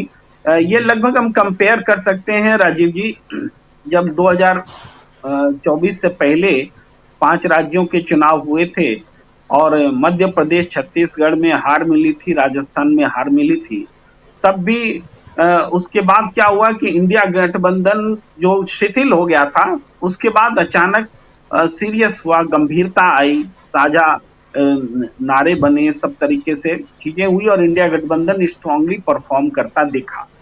तो हमें लगता है कि हरियाणा में जो बात राहुल गांधी कह के गए थे कि आम आदमी पार्टी के साथ बात कीजिए और इंडिया गठबंधन चुनाव लड़े, जो मैसेज उन्होंने दिया था, ये हरियाणा के नेताओं ने लिया नहीं था, इसके जो भी सांगठनिक कारण रहे हों। लेकिन ये तेवर जम्मू कश्मीर में दिखा था इंडिया गठबंधन। तो इंडिया गठबंधन जनता चाहती है। आज की तारीख में सब लोग जानते हैं कि कांग्रेस अपने आप को रिवाइव कर रही है, मजबूत कर रही है, लेकिन अकेले बीजेपी को हराने में सक्षम नहीं है और रीजनल पार्टीज भी अकेले परफॉर्म करने में सक्षम नहीं। दोनों बातें हैं, ये दोनों जब जुड़ते हैं तब संविधान बचाओ का नारा तब बुलंद होता है। इस तो जब तक नहीं जुड़ेंगे तब तक सम्मेलन, जो संविधान बचाओ सम्मेलन होता है, उसको महत्व खो देगा। लेकिन उस महत्व को बचाए रखने की कोशिशें लगातार है और इस हिसाब से इसका राजनीतिक महत्व है। अब एक बात जो खबर आज आ रही है कि हम लोग जैसे बात करते हैं, बहुत लोग बोलते हैं कि बात करने से क्या होता है, लेकिन बात करने से क्या होता है उसी की वानगी है कि सुप्रीम कोर्ट ने बीते दिनों फ्री बीज के नाम पर एक कहा कि चुनाव की घोषणा से ठीक पहले क्यों फ्री बीज दिए जाएंगे, उसको रिश्वत क्यों नहीं कहा जाए। और उसके तुरंत बाद आज की खबर है कि महाराष्ट्र सरकार ने, एकनाथ शिंदे की सरकार ने जो भी फैसले लिए हैं, जिसका जिक्र अभी धनंजय जी कर रहे थे, वो बोनस देने वाली बात और लाडली योजना जैसी जो चीजें, कुछ नई नई बातें, घोषणाएं जो उन्होंने की थी, उन सब पर रोक लगाने का फैसला हुआ है। खुद शिंदे सरकार ने उसको वापस लिया है, स्थगित किया है चुनाव आयोग के कहने के बाद। तो ये होता है हमारी बातचीत का असर, जो है हमारी बातचीत का असर पूरे देश और समाज पर पड़ता है। सुप्रीम कोर्ट संज्ञान लेता है, चुनाव आयोग बात सुनने के लिए बाध्य होता है। ये चुनाव से पहले की बात है। इसके बावजूद कि हम तमाम आलोचनाएं रखते हैं, सुप्रीम कोर्ट से भी अपेक्षा नहीं पूरी होती है तो निराशा भी जताते हैं, असहमति भी जताते हैं और चुनाव आयोग पर सवाल भी उठाते हैं, फिर भी हमारे बोलने का असर होता है कि कुछ न कुछ घटित होता दिखता है। ये है सोशल प्रेशर, समाज का दबाव और ये सोशल मीडिया का दबाव। इस चीज को मानना पड़ेगा, लेकिन ये चीजें उस हद तक स्ट्रांग हो कि चुनाव निष्पक्ष तरीके से हो सके। अगर हरियाणा ही होना है तो हमारे सोशल दबाव का फिर कोई मतलब नहीं रह जाता है, हमारे बोलने का कोई मतलब नहीं रह जाता है। तो ऐसे में जो लोग सवाल उठाते हैं उनको भी हम खारिज नहीं करते, उनकी भी भावना सही है अपनी जगह पर, मगर आज जो कुछ हुआ है महाराष्ट्र में, इससे कम से कम एक कोर्स करेक्शन तो दिखता है कि चुनाव से पहले ऐसे रिश्वत वाली घोषणाएं न किया करें, ये बात दिखती है। तो ये इम्पोर्टेंट बात है। और हमने जो आपने जो प्रश्न किया उसका उत्तर सार में यही है कि इंडिया गठबंधन अगर एकजुट होकर के हरियाणा के परिदृश्य से अलग एक नया परिदृश्य पैदा करे तो फिर जम्मू कश्मीर का चुनाव परिणाम दिखेगा। जी, जम्मू कश्मीर का चुनाव परिणाम महाराष्ट्र और झारखंड पर क्या दिखेगा? क्या वो इश्यूज भी इधर दिखेंगे 370 वाले? प्रशांत टंडन जी। राजीव जी, महाराष्ट्र में इश्यूज की कमी नहीं है और वो सारे इश्यूज बीजेपी को बहुत परेशान करने वाले इश्यूज है। जैसे मान लीजिए कि संभाजी ब्रिगेड है और वो शिवाजी को लेकर एक आंदोलन चला रहे हैं, या वहाँ किसानों के जो आंदोलन है वो सशक्त किसानों के आंदोलन है। दिल्ली की तरीके की स्थिति महाराष्ट्र की नहीं है कि जहाँ पे दिल्ली का मिडिल क्लास अपने ही किसानों का विरोधी है। मुंबई में आपको ये देखने को नहीं मिलेगा। मुंबई का मिडिल क्लास किसानों को, जब किसान मुंबई में आते हैं तो उनको पानी देता है, उनको सेब खिलाता है, उनको पैरों में पट्टियां बांधता है। दिल्ली का मिडिल क्लास उनको आतंकवादी कहता है, यहाँ की पुलिस संगीनें बिछाती। अब मुंबई या महाराष्ट्र का चुनाव क्यों डिफरेंट होगा? पहली बात कि वहां पे जो एमवीए है वो हमने लोकसभा में भी देखा, हम लोग थे वहां पे राजीव जी, कि जो कार्यकर्ताओं की सिनर्जी है तीनों पार्टियों में,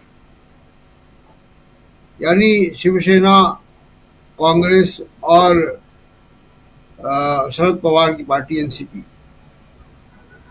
इन तीनों में के कार्यकर्ताओं में ग्राउंड लेवल में सिनर्जी है और शिवसेना का बड़ा नेटवर्क है वहां पे। वो नेटवर्क इलेक्शन कमीशन उनको नहीं दे पाया। शिवसेना की जो स्ट्रेंथ है, जो उनके ऑफिसेज हैं, जो उनके कार्यकर्ता हैं, वो ईडी या इलेक्शन कमीशन नहीं दे पाया एकनाथ शिंदे को। वो उद्धव ठाकरे के साथ है। धनंजय जी बताएंगे कि वहां पे शिवसेना की राजनीति अभी भी मातोश्री से चलती है और ये भी हम देखेंगे आगे आने वाले वक्त में कि एकनाथ शिंदे भी अंतिम समय में कहां जाते हैं।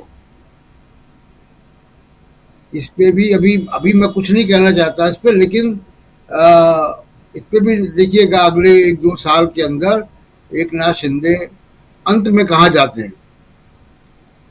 जो हम लोग दोहा पढ़ते हैं कि जैसे उड़ जहाज से पंछी फिर जहाज में आए। जी।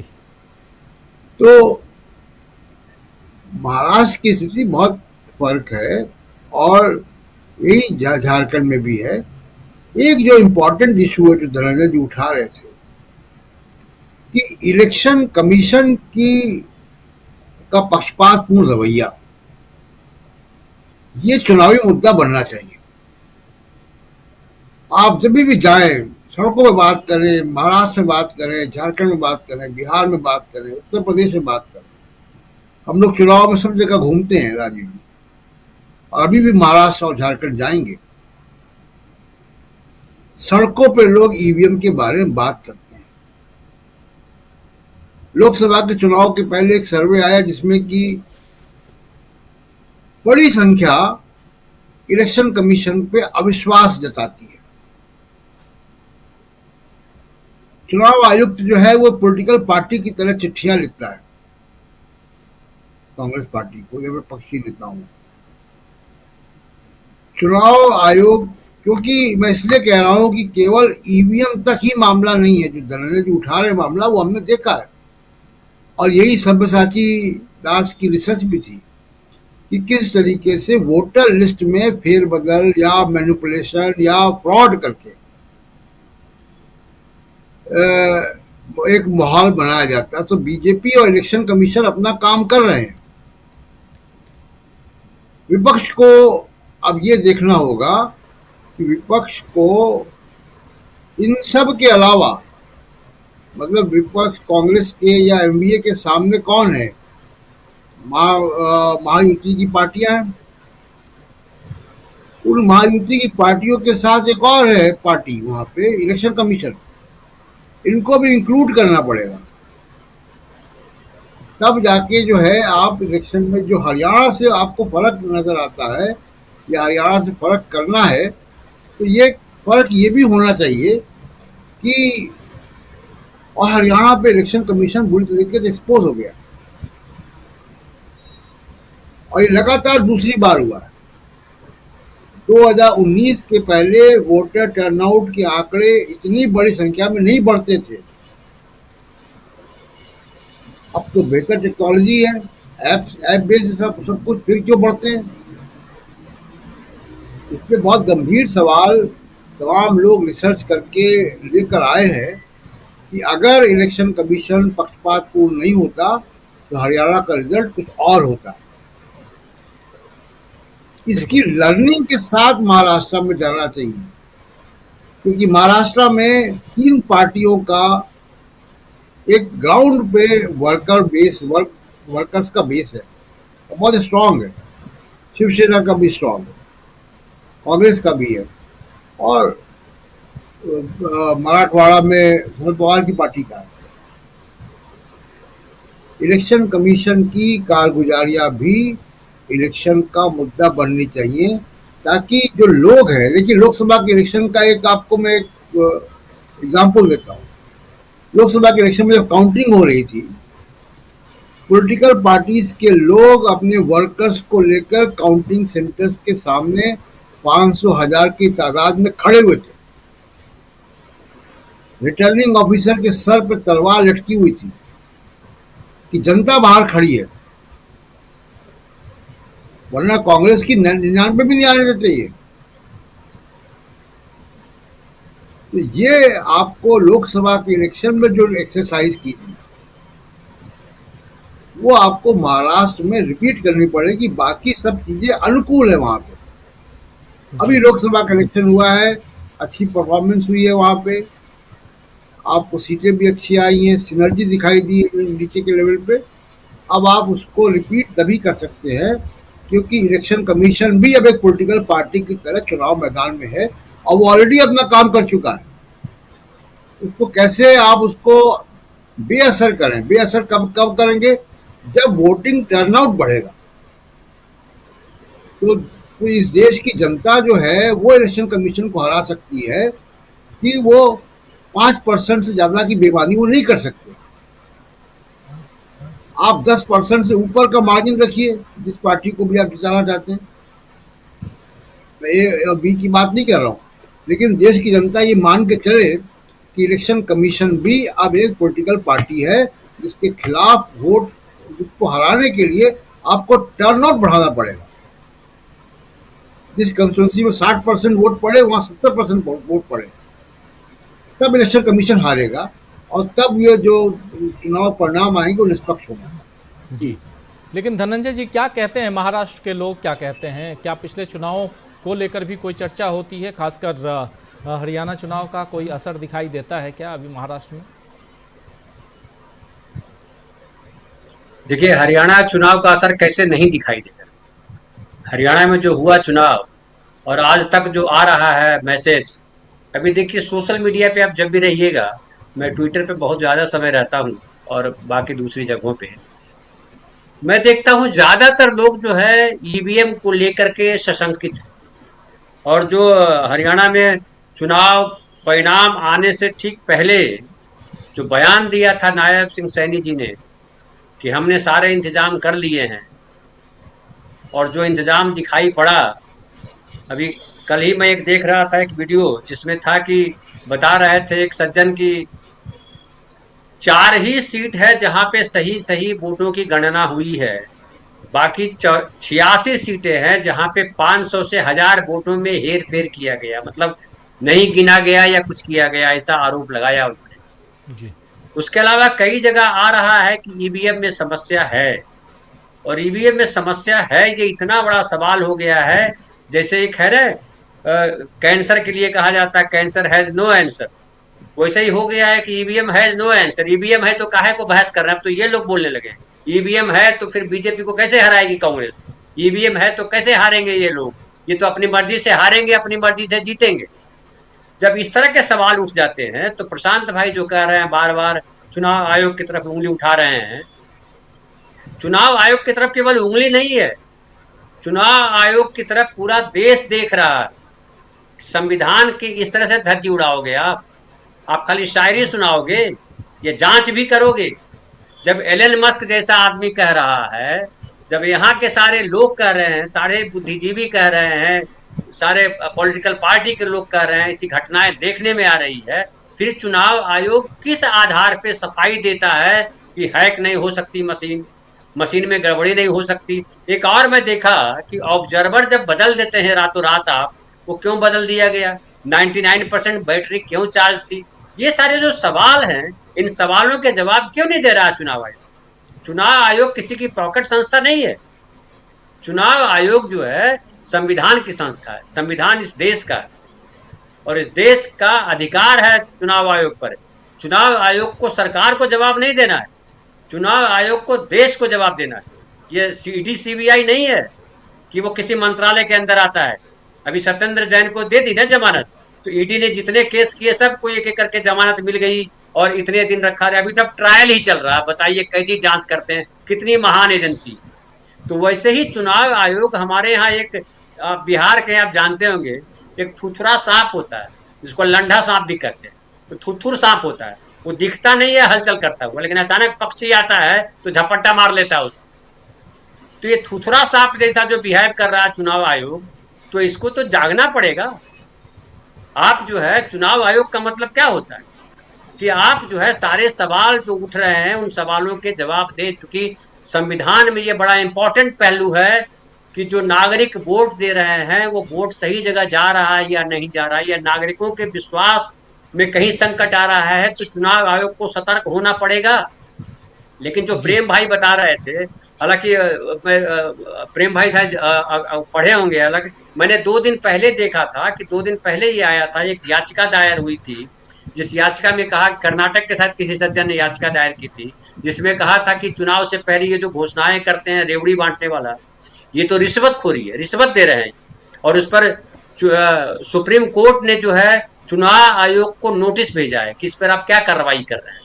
कार्रवाई क्या हुई है ये अब तक मुझे नहीं पता है। महाराष्ट्र गवर्नमेंट ने भी रोक दी है योजनाएं, ये मुझे नहीं पता है कि महाराष्ट्र गवर्नमेंट की जो लाडली बहना योजना है या जो 5,500 रुपए देने के बोनस देने की जो घोषणा की है उस पर रोक लगा दी है, ये मुझे जानकारी नहीं है। लेकिन ये सवाल उठाया था चुनाव आयोग के सामने कि चुनाव आयोग इसका जवाब दो, सुप्रीम कोर्ट ने कहा था। जी प्रेम भाई। जी कुछ जोड़ना चाह रहे हैं प्रेम कुमार जी? जी, आप जो कह रहे हैं वो सुप्रीम कोर्ट ने 2 दिन पहले ऐसा कहा था रिश्वत वाली बयान को लेकर, नोटिस भी किया था केंद्र सरकार को भी, ईसी को भी, चुनाव आयोग को भी। उसके बाद चुनाव आयोग ने नोटिस दे दिया एकनाथ शिंदे सरकार, और एकनाथ शिंदे सरकार ने अब उन सारी घोषणाओं जो अभी हाल में उन्होंने की है उस पर रोक लगा दी है। ये खबर अभी अब से कुछ घंटे पहले की है। जी जी, ऐसे भी होनी चाहिए रोक, क्योंकि अब आचार संहिता के बीच में आप कुछ और घोषणा, कुछ और ऐसी जिससे कि आपको चुनाव में लाभ हो, फायदा हो, ये आप नहीं कर सकते हैं। तो इस पे रोक ऐसे भी लगनी चाहिए। ये गलत है, सरासर गलत है। चुनाव के बाद भी आप अगर कुछ ऐसी योजनाओं को लोगों के बीच लेके जा रहे हैं जिससे आप प्रभावित कर रहे हैं वोटर्स को, ये नहीं होना चाहिए। प्रशांत जी भी कुछ जोड़ना चाह रहे हैं? जी नहीं, इलेक्शन कैसे कराए जाएं, इलेक्शन की शुचिता क्या है, ये चुनाव आयोग को याद दिलाना पड़ रहा है सुप्रीम कोर्ट को। ये बड़ी शर्म की बात है। क्या इन लोगों ने, ये जो 3 लोग बैठे हैं वहां पे, इन्होंने भारत का संविधान नहीं पढ़ा है? ये मॉडल कोड ऑफ कंडक्ट नहीं पढ़ा हुआ है इन्होंने? या ये तय कर चुके हैं कि अगर वहां पे सरकार बीजेपी या उसके गठबंधन की है तो हम आंखों में पट्टी बांध लेंगे? ये बड़े शर्म की बात है देश के लिए कि ऐसे 3 चुनाव आयुक्त हमारे पास हैं जो सिविल सेवा में रहे हैं, संवैधानिक पद पे हैं, उनको सुप्रीम कोर्ट याद दिला रहा है कि model code of conduct apply करो। हैरत की बात है। बिल्कुल बिल्कुल सही कह रहे हैं आप। समीर जी क्या कहेंगे? ये जो बात कह रहे हैं प्रशांत जी की, ये भी एक बड़ा मुद्दा होना चाहिए। मुझे लग रहा है कि बहुत गंभीरता के साथ महाविकास अघाड़ी ने इसको मुद्दा बनाया हुआ है। संजय राउत लगातार न केवल चुनाव आयोग पर बल्कि हरियाणा के मसले पर सुप्रीम कोर्ट को भी और दूसरे मसलों पर भी सुप्रीम कोर्ट को भी वो लगातार घेरे में ले रहे हैं और ये कह रहे हैं कि संवैधानिक संस्थाओं पर जिस पर सबसे ज्यादा भरोसा है वो भी उस तरह से उनको नहीं देख रहा है। तो इलेक्शन कमीशन जिस तरह से काम कर रहा है और हरियाणा में जिस तरह हुआ, अखिलेश यादव सीधे नाम कहकर कह रहे हैं कि हरियाणा में जो चीजें हुई है वो महाराष्ट्र में नहीं होने पाएंगी। तो निश्चित तौर पर ये एक बड़ा मुद्दा है और मुद्दा ही नहीं है, चुनावी मुद्दा ही नहीं है, बल्कि जो महाविकास अघाड़ी पूरी तरह से इस मामले में अलर्ट भी है। इस चीज को हम लोगों ने देखा था, इसकी आशंकाएं लोकसभा चुनाव में भी थी और उत्तर प्रदेश में आपने देखा होगा कि मतदान के बाद से, जबकि सारे चरणों में मतदान हुए, कितना लंबा गैप रहा वहां, लेकिन मतपेटियां जहां पर रखी हुई थी स्ट्रांग रूम में, उसकी किस तरह से रखवाली की वहां समाजवादी पार्टी के कार्यकर्ताओं ने, और स्पेशली अखिलेश यादव ने उसके लिए बाकायदा ये कहा था कि हमारा चुनाव अभी खत्म नहीं हुआ है, ये हमारा जिस दिन काउंटिंग होगी तब तक जारी रहेगा। तो उनको ये पता था और वो परिणाम दिखाई पड़ा। तो यानी ये जो आशंकाएं हैं उसको लेकर पूरी तरह से अलर्ट मोड में है और चुनाव आयोग को एक मुद्दा बनाने की पूरी तैयारी है और उसको मुद्दा बनाया जा चुका है भ्रष्टाचार और ये चुनाव आयोग, और दूसरी तरफ यानी आर्थिक भ्रष्टाचार, और दूसरी तरफ जो संविधान और आरक्षण का मुद्दा था, मुझे लगता है कि महाराष्ट्र में और झारखंड में दोनों ही जगहों पर उस मुद्दे पर वो एक लोकसभा चुनाव की ही तरह एक बड़ा मुद्दा वहां पर रहेगा और एक कारगर मुद्दा साबित होगा, क्योंकि लोकसभा चुनाव में भी वहां दिखाई पड़ा है, उसका असर दिखाई पड़ा है। तो ये चीजें हैं और चुनाव आयोग को पूरा महाविकास अघाड़ी इसको एक केवल इन चुनावों तक ही नहीं, मुझे लग रहा है कि अब ये इसको बड़ा मुद्दा बनाया जा चुका है और मामला ये जिस तरह से चुनाव आयोग में भी जवाब मांगा जाएगा। अभी तो चुनाव आयोग के पास है एप्लीकेशन, उसके बाद इस महाराष्ट्र चुनाव के बीच में ही चुनाव आयोग को याद भी दिलाया जाएगा कि आपके पास एक और याचिका हमारी पड़ी हुई है, उस पर आपने क्या जवाब दिया। प्रेस कॉन्फ्रेंस में तो उन्होंने क्लीन चिट दे दी, लेकिन उसका लिखित जवाब देने में भी इस तरह से हो सकता है क्लीन चिट दे दे, लेकिन अगर इस तरह क्लीन चिट दे देंगे तो मुझे लगता नहीं है कि इंडिया गठबंधन उस पर शांत बैठेगा, क्योंकि जिस तरह के उसने प्रमाण और दस्तावेज सौंपे हैं हरियाणा चुनाव में, तो वो इतने आसान नहीं है कि चुनाव आयोग एक तरफा क्लीन चिट देकर वो अपना पल्ला झाड़ लेगा। जी अमलेंदु जी, आप क्या सोचते हैं, चुनाव आयोग या तीनों चुनाव आयुक्त क्या एक मुद्दा बन चुके हैं अब चुनाव में पैरेलल? राजीव जी, बड़ा मुद्दा बन चुके हैं और जिस तरीके से मोदी जी और अमित शाह जी को लेकर कहा जा रहा है बीजेपी की बी कंपनी लूट रही है, उसी तरीके से संजय राउत ने आज सुबह कहा कि चुनाव आयोग ने पिछले दिनों कुछ फैसले दिए हैं वो भाजपा और महायुति के पक्ष में है और चुनाव आयोग और सुप्रीम कोर्ट दोनों के लिए संजय राउत ने कहा साफ साफ कि ये बीजेपी की बी, सी और डी टीम हो चुकी है। तो सुप्रीम कोर्ट के ऊपर भी राजीव जी सवाल है, ऐसे नहीं कि सुप्रीम कोर्ट पर सवाल नहीं है। आखिर महाराष्ट्र में सरकार चल क्यों रही है? ये सरकार, जिस सरकार को सुप्रीम कोर्ट ने कहा कि ये अवैध सरकार है, तो अवैध सरकार चल क्यों रही है? अगर इस देश में कुछ अवैध हो रहा है और कानून के मुताबिक नहीं है तो कस्टोडियन कौन है? कानून की कस्टोडियन सरकार तो नहीं है, मोदी जी नहीं है कानून की कस्टोडियन। कस्टोडियन सुप्रीम कोर्ट है। चंडीगढ़ म्युनिसिपल कॉर्पोरेशन के इलेक्शन में भी जो हुआ उसके बाद अनिल मसीह के साथ क्या किया गया अभी तक नहीं पता जी। तो अनिल मसीह कहा गया और फिर सुप्रीम कोर्ट में खुद चुनाव आयोग के अधिकारी जब पहुंचे और सारी बातें उन्होंने बताई क्या क्या चीजें हो सकती है, तो ये तो सब सुप्रीम कोर्ट के सामने, सुप्रीम कोर्ट ने खुद पूछा क्या क्या हो सकता है। और इससे बड़ी बात राजीव जी ये कि जब वो बेंच चल रही थी जिसमें ये मसला पहुंचा था इनके शिंदे के विधायकों वाला, तो आपने शिंदे के विधायकों की बात तो आपने तुरंत सुन ली और उद्धव ठाकरे जब पहुंचे तो आपने कह दिया कि इसको बाद में सुनेंगे, 15 दिन के बाद सुनेंगे। और फिर अभिषेक मनु सिंघवी ने सुप्रीम कोर्ट से कहा कि साहब या जो कुछ हो रहा है ये आपके आदेश की वजह से हो रहा है, और जज साहब जो थे उनको कहना पड़ा कि हमारे ऊपर आरोप लग रहा है कि जो कुछ हो रहा है महाराष्ट्र में हमारी वजह से हो रहा है। तो आप चाहे वो डाइस पे बैठकर हो या किसी पे बैठकर हो, अगर आप कोई बात कह रहे हैं तो वो आपका फिर कानून होना चाहिए, कानून की कस्टोडियन आप है। अभी राजीव जी वो जो बाबा रामदेव वाला मसला चल रहा था, उस पर सुप्रीम कोर्ट ने कुछ टिप्पणियां की, मौखिक टिप्पणियां की। जस्टिस काटजू, हालांकि वो काफी ज्यादा विवादित बातें भी करते रहते, लेकिन उन्होंने लेख लिखा और उन्होंने कहा कि ये सुप्रीम कोर्ट की जो बेंच है या सुप्रीम कोर्ट है, ये मौखिक टिप्पणियां करने के लिए नहीं है। आपको जो करना है आदेश दीजिए, आप कानून के कस्टोडियन हैं, आप जो काम कर रहे हैं वो आप अपना काम कर रहे हैं कि नहीं कर रहे हैं। आपने पहले बातें कर दी बाबा रामदेव को, बहुत लंबी चौड़ी बातें सुना दी, और उसके बाद जाकर आपने उसका माफीनामा स्वीकार कर लिया। तो ये बहुत सारे सवाल उठ रहे हैं। तो चुनाव आयोग एक बहुत बड़ा मसला है, और चुनाव आयोग को तो सुप्रीम कोर्ट भी कई बार कह चुका है। याद होगा राजीव जी, पहले वो जगह जगह पैसे जो थे वो बरामद किए जाते थे, रास्ते चलते गाड़ियां चेक हो रही। सुप्रीम कोर्ट ने उस पर सख्त टिप्पणी की थी कि आप संवैधानिक संस्था हैं, आप अपनी हद पार नहीं कर सकते, ये आपका काम नहीं है। ये टिप्पणी थी सुप्रीम कोर्ट की चुनाव आयोग को लेकर। तो अब सुप्रीम कोर्ट में अगर चीजें बदल रही हैं और चुनाव आयोग में भी अगर चीजें बदल रही है, तो ये मसला तो बनेगा निश्चित तौर पर। एक बात जो बहुत महत्वपूर्ण अभी प्रशांत टंडन जी कह रहे थे, ये प्रेम कुमार जी, थोड़ा सा समय भी थोड़ा सा है, 5-6 मिनट का, मैं चाहता हूं कि एक छोटी सी चर्चा इस पे जरूर होनी चाहिए कि जब चुनाव आयुक्त हैं, IAS ऑफिसर्स हैं, पढ़े लिखे लोग हैं, ऐसा तो है नहीं कि हम आप जैसे लोग जो हम लोग कुछ नहीं जानते फिर भी बैठ कर प्रवचन देते हैं, तो वो तो बहुत पढ़े लिखे लोग हैं, और वो ये नहीं जानते कि नियम क्या है, कानून क्या है, संविधान क्या कहता है। संवैधानिक पद पे बैठे हुए हैं, सुप्रीम कोर्ट को बार बार कहना पड़ रहा है, और सुप्रीम कोर्ट भी कई जगह आंखें मूंद लेता है, ये भी दिखाई देता है। इसलिए भी बहुत ही अदब के साथ ये बात मैं कह रहा हूँ कि यहाँ पर भी कई बार ऐसा देखने को मिलता है कि कुछ जगहों पे सुप्रीम कोर्ट को स्वतः संज्ञान लेना चाहिए, नहीं लेता है सुप्रीम कोर्ट भी। इसलिए भी यहाँ पर एक बात जो बार बार आती है, जो एक निराशा है देश के वोटर्स में, वो निराशा बढ़ती जा रही है। और इस निराशा को दूर करना क्या सिर्फ कुछ अखबारों में चुनाव के समय विज्ञापन मात्र दे देने से चुनाव आयोग की तरफ से वो निराशा दूर हो जाएगी?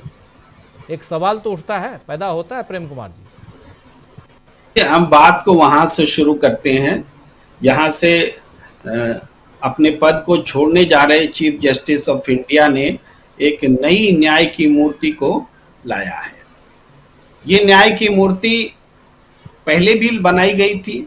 हम समझते हैं पहले जिन्होंने बनाई थी वो ज्यादा समझदार थे, और आंखें मूंद कर न्याय करने का मतलब होता है कि चेहरा पहचान के न्याय नहीं करना, पक्षपात नहीं करना है।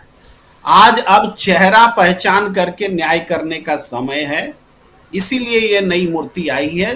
जैसे मोदी जी पर एक्शन नहीं होगा, सुप्रीम कोर्ट नहीं बोलेंगे, वो महाराष्ट्र में बैठ करके सम्मान निधि का जो नोट है किसानों के पॉकेट में डालेंगे, वोटर के, किसानों नहीं, वोटर के पॉकेट में डालेंगे, लेकिन सुप्रीम कोर्ट आंखें खोल करके चुप रहेगा।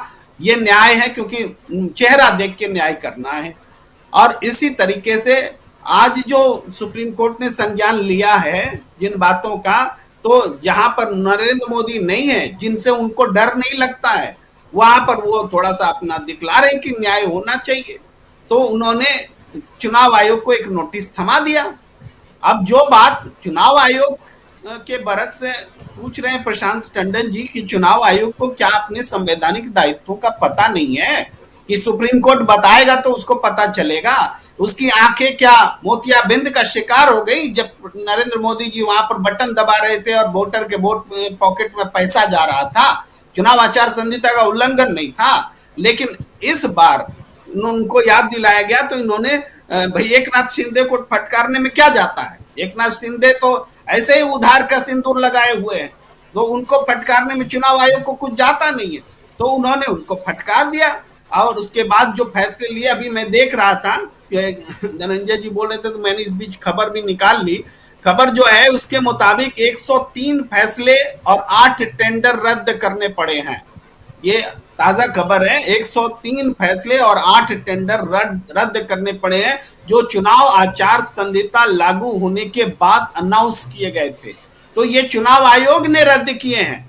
आप समझिए, एकनाथ शिंदे को रद्द करना पड़ा है और चुनाव आयोग ने किया है।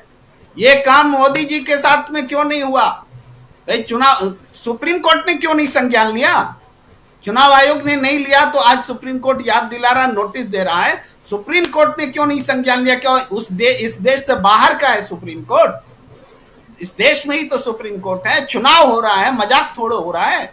लेकिन ये मैंने पहले भी कहा, ये जो मूर्ति की आंखें बंद थी उसको जो खोला गया है, ये पक्षपातपूर्ण तरीके से न्याय होगा। जब मोदी जी गलत करेंगे वो माफ कर दिया जाएगा, कोई नोटिस नहीं होगा। अमित शाह कुछ करेंगे, कुछ नहीं होगा। एकनाथ शिंदे उधार के सिंदूर पर जी रहा व्यक्ति, उसके ऊपर तो फिर दिखेगा। वो चीज है उसकी। उनकी तो राजनीतिक शक्ति वैसी नहीं है जिससे सुप्रीम कोर्ट डरे, जिससे चुनाव आयोग डरे। ये लोग जिससे डरते हैं उस हिसाब से करते हैं। ये बात मैं खरी खरी कह रहा हूं। जी जी जी जी बिल्कुल। प्रशांत जी कुछ जोड़ना चाहेंगे? जी, मैं बात वही कह रहा हूँ कि ये सब चीज़ें चुनाव आयोग ने की, शिंदे सरकार को फैसले वापस लेने पड़े। ये जब फैसले हो रहे थे तो चीफ इलेक्टोरल ऑफिसर महाराष्ट्र का क्या कर रहा था, इलेक्शन ऑब्जर्वर क्या कर रहे थे? ये जो 3 मूर्तियां यहाँ बैठी हुई अशोक रोड में निर्वाचन सदन में, ये क्या कर रही थी? सुप्रीम कोर्ट के बताने के बाद आपने किया ना। बिल्कुल। इससे लगता है कि आपको ऐसा भी नहीं कि मैं मानूं कि साहब जिन लोगों ने 30-32 साल सिविल सेवा में बिताए हैं, ब्यूरोक्रेसी के टॉप पे पहुंचे हैं, उनको अपने संवैधानिक दायित्व के बारे में नहीं मालूम होगा? उनको मालूम होगा। उन्होंने एक पक्ष तय कर लिया है अपना कि हम इस पक्ष के हैं और इसको हम बेशर्मी से लागू करेंगे, नतीजों को प्रभावित करेंगे, ये वो तय कर चुके। इसलिए मैं कह रहा हूं कि इलेक्शन में अब ये पॉलिटिकल मुद्दा है। पॉलिटिकल पार्टियों को ये अब एक पॉलिटिकल पार्टी के तौर पे इलेक्शन कमीशन अगर आ रहा है तो पॉलिटिकल पार्टियों को भी इलेक्शन कमीशन को ऐसे ही डील करना चाहिए जैसे इलेक्शन कमीशन पॉलिटिकल पार्टीज को डील कर रहा है। और मतदाताओं को अपने मतों को सुरक्षित करने का पूरा अधिकार है, संवैधानिक अधिकार। मताधिकार का मतलब ही यही है कि उसके अंदर निहित है कि हम मत भी देंगे और अपने मत को सुरक्षित भी करेंगे। तो उसको सुरक्षित करने के लिए जनता, सिविल सोसाइटी, मतदाता अपनी अपनी तरीके अपनाए, कानूनी, संवैधानिक और लोकतांत्रिक तरीके कि कैसे वो अपने मताधिकार को सुरक्षित करें। जिनके वोट कट गए, क्या बीएलओ जो है, जो वोट काटता है, नाम काट देता है वोटर का, वो भगवान है? भगवान मतदाता है, वो इस देश का नागरिक है। उसने 25 साल, 20 साल, 40 साल जो भी उम्र है उसकी, इसका नाम कटा, वो इस देश का नागरिक है। उसको उसके नागरिक अधिकार से अगर वंचित कराया जा रहा है एक भी व्यक्ति को, तो सुप्रीम कोर्ट समेत संवैधानिक पदों पर बैठे हुए सब लोगों के सर शर्म से झुकने चाहिए। अपराधी हैं ये लोग कि अगर आप भारत के नागरिक को उसके नागरिक अधिकारों से वंचित रख रहे हैं। जो संविधान की पहली लाइन कहती है, we the people of India, हम भारत के लोग, तो हम भारत के लोगों को वोट डालने का अधिकार नहीं है। किसी का भी नाम काट देंगे आप कैसे जाके? ये जो बीएलओ होता है या जो लोकल स्थानीय जो निर्वाचन अधिकारी है, ये खुदा है, ये भगवान है, ये कुछ भी करेंगे। ये सुप्रीम कोर्ट से भी ऊपर हैं, संविधान से भी ऊपर है। ये एक संवैधानिक अधिकार आप जो है वंचित करोगे, इसके खिलाफ जन आंदोलन होना चाहिए। देखिए, इलेक्शन फ्रॉड के खिलाफ जन आंदोलन जब तक नहीं होगा, जब तक ये रुकेगा नहीं। इलेक्शन पे इलेक्शन होते रहेंगे, बेईमानियां होती रहेंगी, लोग ये कहते रहेंगे कि हारने के बाद ईवीएम का रोलर होते हैं। इन सब से निकलना पड़ेगा बाहर। इस देश की डेमोक्रेसी को पाने के लिए, देश को आजाद कराने के लिए लोगों ने बलिदान दिए, तो उस लोकतंत्र को बचाने के लिए भी उतनी शिद्दत से लोगों को सामने आना चाहिए। बिल्कुल बिल्कुल बिल्कुल, आप सही कह रहे हैं। लोगों को भी, मतदाताओं को भी सामने आने की ज़रूरत है उसी शिद्दत के साथ, और इस देश को आज़ाद कराने के लिए जिस शिद्दत के साथ इसी देश के नागरिकों ने बलिदान दिया, इस देश के नागरिकों ने क्या कुछ किया, वो सब इतिहास के पन्नों में दर्ज है। उसको आप लोगों ने पढ़ा है, देखा है, सुना है। लेकिन उसके अलावा अब जब परिस्थितियाँ कुछ बदलती हुई दिखाई देती हैं, उसमें भी जब लोकतंत्र पर कहीं ना कहीं आघात होता है, तो आपको, हम सबको आगे आने की ज़रूरत है, खासकर उन मतदाताओं को, उन वोटर्स को जिनके वोटों को चुराया जा रहा है। सबसे पहले आप ये ज़रूर ध्यान रखिए कि वोटर लिस्ट में आपका नाम है कि नहीं है, ये पहली बात। और दूसरी बात, आप वोट देने जाएं और वोट आपका सुरक्षित रहे, इसकी भी गारंटी आप कहीं ना कहीं लेने की कोशिश कीजिए। और ऐसे ही उन पार्टी के वर्कर्स को, कार्यकर्ताओं को भी ध्यान देने की ज़रूरत है। और इन सब के बीच ये सुनिश्चित करना विपक्ष का काम है कि चुनाव न सिर्फ ईमानदारी के साथ हो, निष्पक्षता के साथ हो, बल्कि 7 बजे के बाद जो आंकड़े आते हैं, उन आंकड़ों में घटाव या बढ़ाव, यानी घट बढ़ ना हो, यानी उसको बढ़ाया ना जाए। क्योंकि ये आंकड़े भी बहुत बढ़ाए जा रहे हैं। हरियाणा में आप लोगों ने देख लिया, 7% तक आंकड़े बढ़ाए गए, और गिनती कुछ और, आंकड़े कुछ और, ये सब कुछ सामने आ चुका है। और इन सब के बीच अब महाराष्ट्र और झारखंड में चुनाव, और इन दोनों राज्यों के चुनाव पर सबकी निगाहें टिकी हुई हैं। आज इस चर्चा को